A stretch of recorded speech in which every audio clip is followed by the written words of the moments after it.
So today we are going to discuss first lesson, An Astrologer's Day. The lesson is based on the famous Malgudi Days TV series based on the works of R.K. Narayan. The title is about astrology and astrologer's day. An astrologer's day arouses curiosity as something might have taken place on a particular day. Here, a day is a specific day in life that can be a turning point of somebody's life. It is a short story, and in these stories there are three characters. First one, astrologer, Jyotishi. Second one, stranger person or unknown person, अनोळखी व्यक्ती. And third one, astrologer's wife, ज्योतिषाची पत्नी. Punctually at midday, he opened his bag and spread out his professional equipment, which consisted of a dozen cowrie shells, a square piece of cloth with obscure mystic charts on it, a notebook, and a bundle of Palmyra writing. So here, look at this picture, not in your textbook. Punctually at midday. Midday means दुपारची वेळ आहे. And he opened. He means astrologer, ज्योतिषी, his bag and spread out his professional equipment.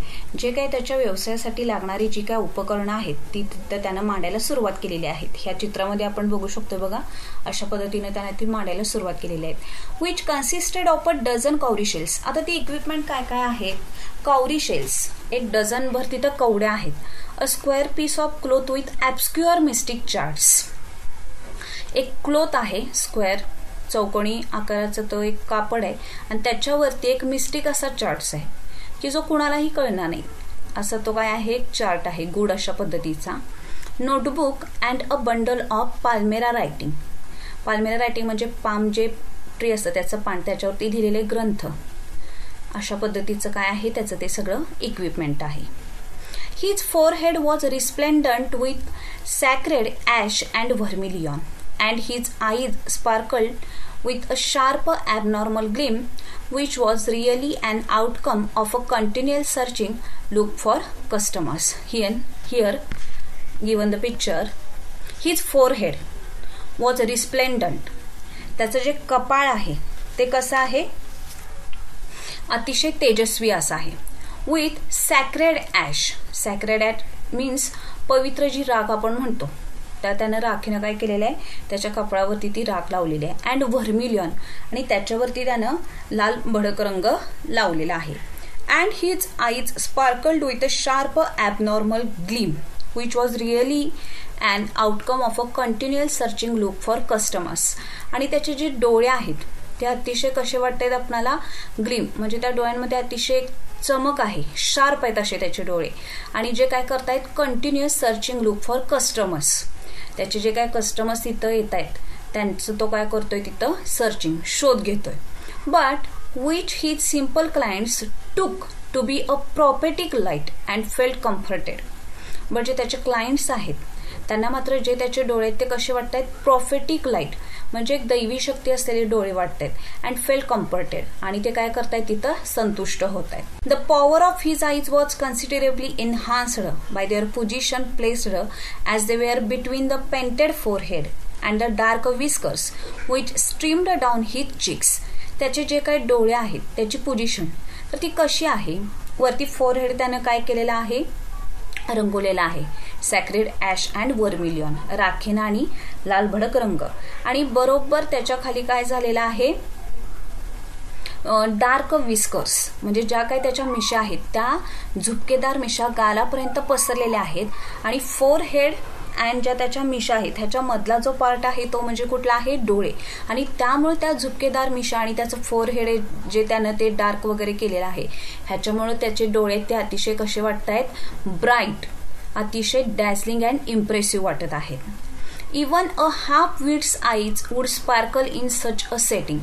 जरी एखाद्या मूर्ख मनुष्याचे डोळे जरी त्या ठिकाणी असते किंवा त्यानं ह्या पद्धतीचं सेटिंग केलं असतं तरी सुद्धा त्याच्या डोळ्यामध्ये अशी चमक आपल्याला दिसली असती.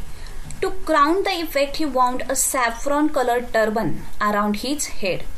आणि आणखीन उठावदार दिसण्यासाठी, अट्रॅक्टिव्ह दिसण्यासाठी त्याने त्याच्या डोक्यावरती काय केलेलं आहे, अ सॅफ्रॉन कलर टर्बान, केशरी रंगाची काय केलेली आहे त्यानं पगडी तिथं घातलेली आहे.